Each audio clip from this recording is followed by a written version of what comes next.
मैं Vinod Sharma, president Jammu Kashmir teachers joint action committee. सबसे पहले मैं हमारे मीडिया बंधुओं का स्वागत करता हूँ, शुक्रिया अदा करना चाहता हूँ कि हमारी रिक्वेस्ट पे आप यहाँ पहुँचे और हमारे बड़े जो सीरियस इश्यूज़ हैं उनको कवर करने के लिए आपने टाइम निकाला है। आज की हमारी जो प्रेस कॉन्फ्रेंस है, प्रेस वार्ता है, ये बड़े गंभीर मुद्दों को लेकर हमने रखी हुई है और ये पूरी टीचिंग कम्युनिटी की एक प्रेस कॉन्फ्रेंस जो आप इसको मान सकते हैं, क्योंकि आपने पिछले दिनों देखा होगा कि हमारा डिपार्टमेंट जो है वो बहुत सीरियस है। हम अप्रिशिएट करते हैं उनकी इस सीरियसनेस को कि गवर्नमेंट स्कूल्स में हमारी पढ़ाई जो है वो किस तरह से इफ़ेक्टिव हो सके, अच्छी हो सके और इसमें जो कमियां हैं उनको कैसे दूर किया जा सके। तो वो हम अप्रिशिएट भी करते हैं, वेलकम भी करते हैं और पूरा एश्योर करते हैं कि ये कमियां सुधारने में हमारी तरफ से उनको पूरी सपोर्ट मिलेगी। लेकिन हम ये कहना चाहते हैं कि पिछले दिनों हमने ये देखा कि जितनी भी कमियां हैं उनका ठीकरा जो है वो टीचर के सिर जो है वो फोड़ा जा रहा है, तो जो हमें बिल्कुल भी बर्दाश्त नहीं है। हम ये कहना चाहते हैं कि सरकारी स्कूलों में अगर एनरोलमेंट कम हो रही है प्राइमरी मिडिल स्कूल्स में, उसके लिए बड़े सारे सीईओज ने टीचर्स की एक्सप्लेनेशन मांगी है कि बताइए आपके स्कूलों में एनरोलमेंट कम क्यों हुई, आपके स्कूल बंद क्यों हुए। तो हम ये कहना चाहते हैं कि सिर्फ टीचर ही उसमें जिम्मेवार नहीं है, उसके लिए हमारा डिपार्टमेंट भी बराबर का भागीदार है। जिसके लिए मैं कुछ पॉइंट्स आपके सामने रखना चाहता हूँ कि सरकारी स्कूलों में एक तो सबसे बड़ी बात यह है कि स्टाफ की बहुत कमी है और जो स्टाफ है उसको भी बच्चों तक नहीं पहुँचने दिया जा रहा है। नॉन टीचिंग असाइनमेंट्स में टीचर्स को इतना इन्वॉल्व किया गया है कि टीचर चाहते हुए भी बच्चों तक नहीं पहुंच पाता है।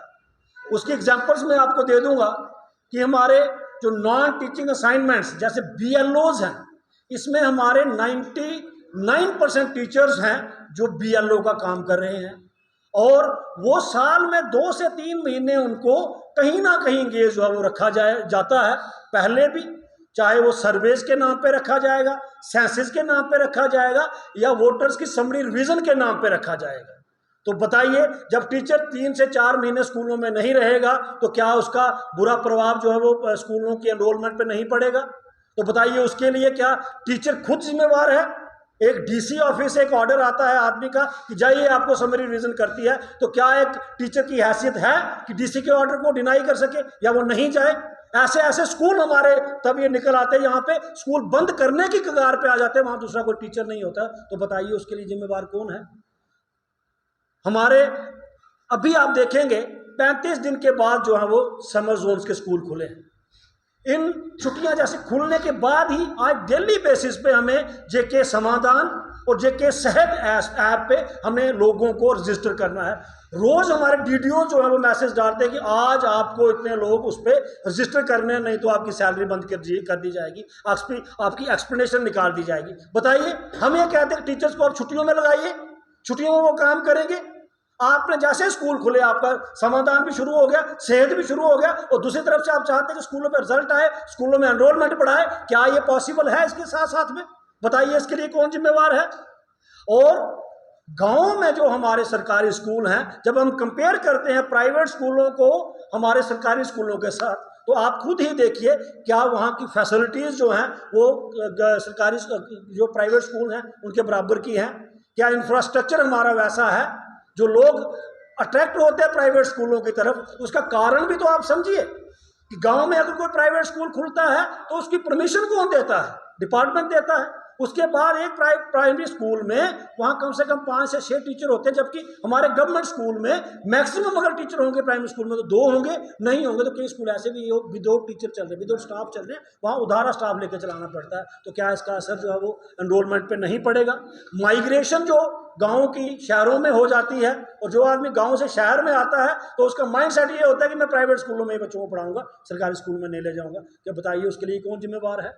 उसके बाद ये तो आगे जो बाहर के काज हैं, बाहर के कारण हैं, जो विद इन डिपार्टमेंट जो कारण है वो भी मैं आपको गिनाऊंगा कि यहाँ पे मॉडल स्कूल्स के नाम पे किंडरगार्टन जो है वो स्कूलों में खोले गए, लेकिन अनफॉर्चुनेटली मैक्सिमम किंडरगार्टन जो है वो हायर सेकेंडरीज में खोले गए। और हायर सेकेंडरी में जब आप आगे ही एक बिल्डिंग भी है, स्टाफ भी है, हर एक फैसिलिटी है और आपने किंडरगार्टन भी जब वहाँ पे दिया, छोटे बच्चों के लिए कुर्सियाँ भी हैं, डेस्क भी हैं, खेलों का सामान भी है, तो बताइए वो बच्चा हायर सेकेंडरी स्कूल में जाएगा या फिर वो प्राइमरी स्कूल में रहेगा? नेचुरली वो हायर सेकेंडरी स्कूल की तरफ जाएगा, और जब वहाँ जाएगा तो उसका सीधा सीधा असर जो है वो प्राइमरी स्कूलों में पढ़ना है, मिडिल स्कूलों में पढ़ना है। हम ये चाहते हैं या तो आप किंडरगार्टन्स को प्राइमरी स्कूलों में ही रखिए, मिडिल स्कूल्स में रखिए, अगर आपको वहाँ रखना है तो इन स्कूलों में भी रखिए। जितने भी गवर्नमेंट स्कूल हैं हर स्कूल में बराबर की फैसिलिटी दीजिए। पीएम श्री स्कूल आपने बनाए हैं, और कई मैं आपको एग्जाम्पल्स दे सकता हूँ कि कुछ एक जो HOIs हैं पीएम श्री के, वो गाँव गाँव जाकर प्रचार करते हैं कि भाई आप अपने बच्चों को हमारे स्कूल में भेजिए, वहाँ ये फैसिलिटी है, इन स्कूलों में क्या है, तो बताइए फिर वहाँ उन टीचर्स की, उन स्कूलों की एनरोलमेंट कम नहीं होगी। रैशनलाइजेशन आप जब करते हैं, हमने कई बार कहा है कि मैक्सिमम कोशिश होती है कि हायर सेकेंडरीज में स्टाफ पूरा किया जाए, प्राइमरी स्कूल और मिडिल स्कूल्स को जो इग्नोर किया जाता है, तो बताइए जिन स्कूलों में बच्चे नहीं होंगे, जिन स्कूलों में टीचर्स नहीं होंगे, वो बच्चों को क्या पढ़ाएंगे? बताइए, बच्चों को जब बेस नहीं बनेगा वो आगे जाके कहाँ पढ़ पाएगा? ये कुछ कारण जो हैं वो स्कूलों में एनरोलमेंट कम होने के हैं।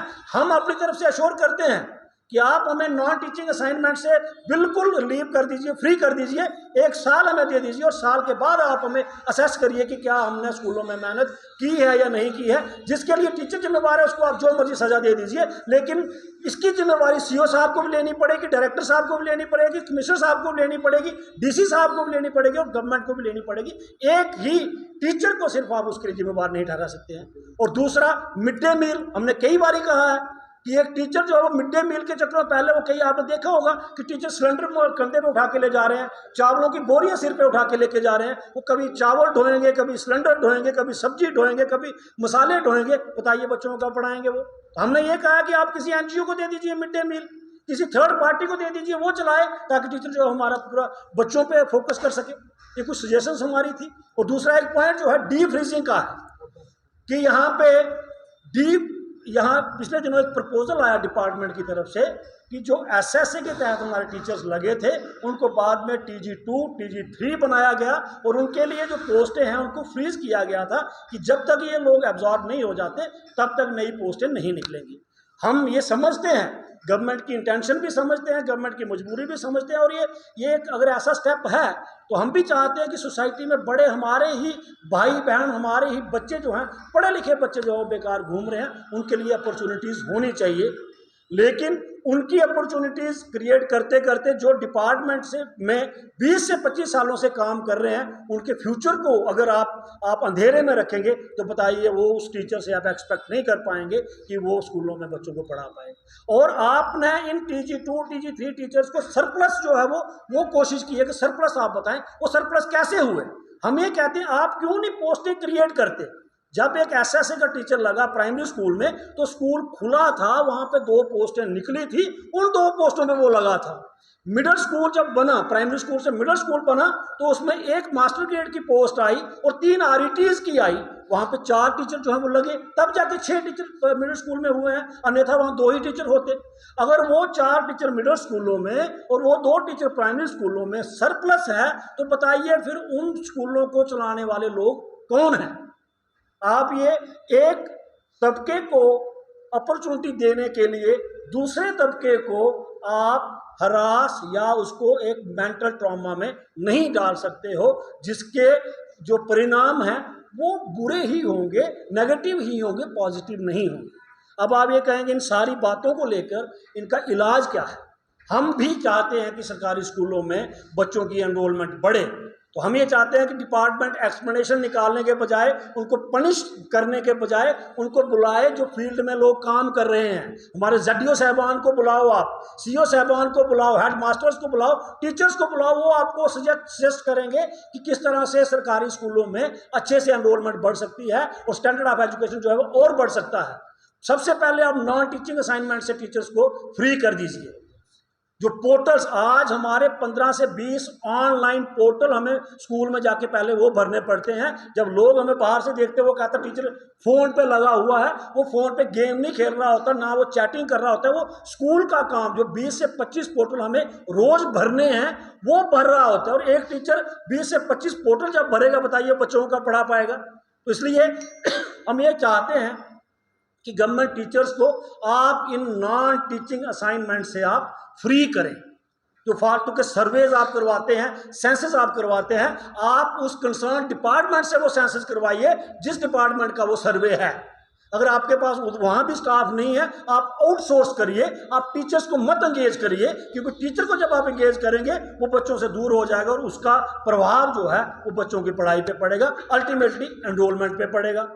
और मिड डे मील जो है, जो हमने कहा है कि मिड डे मील थर्ड किसी पार्टी को दे दें, किसी एनजीओ को दे दें, स्कूल में मिड डे मील भी चलेगा, बच्चे अच्छे से खाएंगे भी, और टीचर जो है वो सिर्फ पढ़ाई की तरफ जाएगा। और जो आप ये प्रपोजल एक बना रहे हैं, हम हालांकि अप्रिशिएट करते हैं। कल हमारे ऑनरेबल सीएम साहब ने NEP 2020 के एक फंक्शन में वो गए थे, वहाँ पे उन्होंने जितने गवर्नमेंट टीचर्स हैं उनके रोल को अप्रिशिएट किया है। हम उनको धन्यवाद करते हैं कि जहाँ सारे लोग नेगेटिव हुए हैं गवर्नमेंट टीचर्स के प्रति, वहाँ हमारे ऑनरेबल सीएम जो आज हमारी यूटी का नेतृत्व कर रहे हैं, उनको पता कि रियलिटी क्या है, उन्होंने गवर्नमेंट टीचर्स को अप्रिशिएट किया, उसके लिए हम शुक्रिया अदा करते हैं। और हम चाहते हैं कि उसी तर्ज पे हमारे बाकी जितने जो पॉलिटिशियंस हैं, वो हमारे ऑफिसर जो हैं, वो रियलिटी को समझें और इस चीज़ को और बूस्ट करें कि जो SSA के तहत RT टीचर्स लगे थे वो भी स्कूल खुलने के बाद, पोस्टें क्रिएट होने के बाद लगे हैं, ना कि लगने के बाद स्कूल खुले हैं। तो हम ये चाहते हैं वो पोस्टें डीफ्रेज करने के बजाय आप क्रिएट करें जितने वो टीचर्स लगे हैं, क्योंकि अल्टीमेटली अगर प्राइमरी स्कूल में 2 टीचर लगे हैं वो रिटायर हो जाएंगे, तो उसकी जगह आप कौन लगाओगे? फिर कहाँ से कौन सी पोस्टें डीफ्रेज करके भी आप पूरा नहीं कर पाओगे। जितने लोग लगे हुए हैं मास्टर ग्रेड जो मिडिल स्कूलों में लगे हुए हैं, SSA के स्कूलों में जो अपग्रेड हुए हैं, उन पोस्टों को आप क्रिएट करें। उसकी वजह से आपके हर मिडिल स्कूल में 4 पोस्टें क्रिएट होंगी, हर प्राइमरी स्कूल जो खुला हुआ है 2 पोस्टें क्रिएट होंगी। उससे जो हमारे अनएम्प्लॉयड बच्चे हैं, भाई हैं, बहन हैं, उनको भी मौका मिलेगा। जो डिपार्टमेंट में काम कर रहे हैं उन लोगों को भी एक जॉब सिक्योरिटी होगी और वो काम कर पाएंगे। और तीसरा, हमारे गवर्नमेंट स्कूलों की जो हालत आज कहीं जो है वो खराब हुई है, उसमें भी सुधार आएगा। हम आपके माध्यम से दोबारा एक गवर्नमेंट और एडमिनिस्ट्रेशन से कहना चाहते हैं कि एक्सप्लेनेशन निकालने के बजाय बुलाइए, डिस्कशन करिए, एक नया रास्ता निकलेगा और उन गरीब बच्चों को अच्छे से पढ़ाने के लिए हम लोग करेंगे। और रैशनलाइजेशन जो प्रोसेस होता है, रैशनलाइजेशन जब आप करते हैं सिर्फ गाँव में ही क्यों करते हैं, शहरों में क्यों नहीं करते आप? जब रैशनलाइजेशन आपने गांव के एक कोने से टीचर उठाना है, दूसरे कोने में फेंकना है, शहरों में जो ओवर क्राउडेड हमारे स्कूल है वहां से आप क्यों नहीं उठाते हैं? इन सारी चीज़ों को हम ये कहते हैं, आप हमें भी बुलाइए, हम भी आपको सजेस्ट करेंगे, जो फील्ड में लोग काम कर रहे हैं उनको बुलाइए, ताकि सही मायनों में हमारे सरकारी स्कूलों का दशा जो है वो सुधर सके।